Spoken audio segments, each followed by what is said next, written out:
The St. Ignatius of Loyola Church in Campo Marzio, Rome, is one of the architectural jewels of Roman Baroque. This church was built in 1626 and originally served as the chapel of the Roman College. It is currently one of the most visited churches in the Eternal City. Upon entering it, it is impossible not to raise your head and be dazzled by how the heavens seem to open up. En la bóveda está representada On the ceiling, we can admire the marvelous apotheosis of St. Ignatius. In the center, we find that the Trinity is represented, and the figure that stands out is the figure of Jesus carrying the cross. The Society of Jesus is Christ-centered, the spiritual exercises are Christ-centered, and St. Ignatius' experience when he arrived in Rome is marked by this Christ carrying the cross.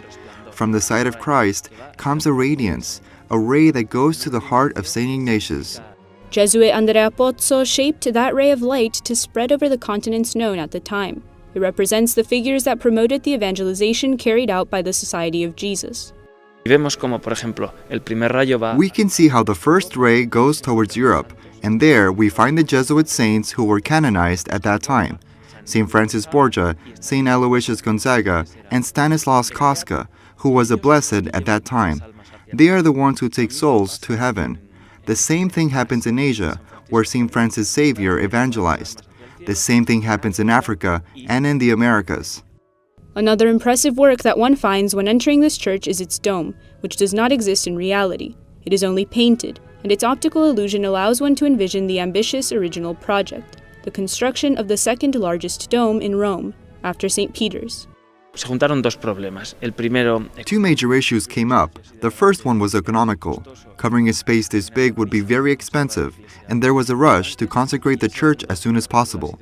The second issue was that a dome this big would block the sunlight to both the Dominican College and the Roman College. The central nave displays the majestic glorification of St. Ignatius. On its altarpiece, one can find the 3 episodes of the life of the Jesuits: the vision of the Storta, the farewell of St. Francis Xavier, who leaves for the Indies, and the entrance of St. Francis Borgia to the Society of Jesus. It's a church that in every corner reflects the Jesuits' motto, for the greater glory of God. Here lie the remains of St. Louis Gonzaga, St. John Birchman, and St. Robert Bellarmine, among other priests who followed the spirit driven by the saint from Spain.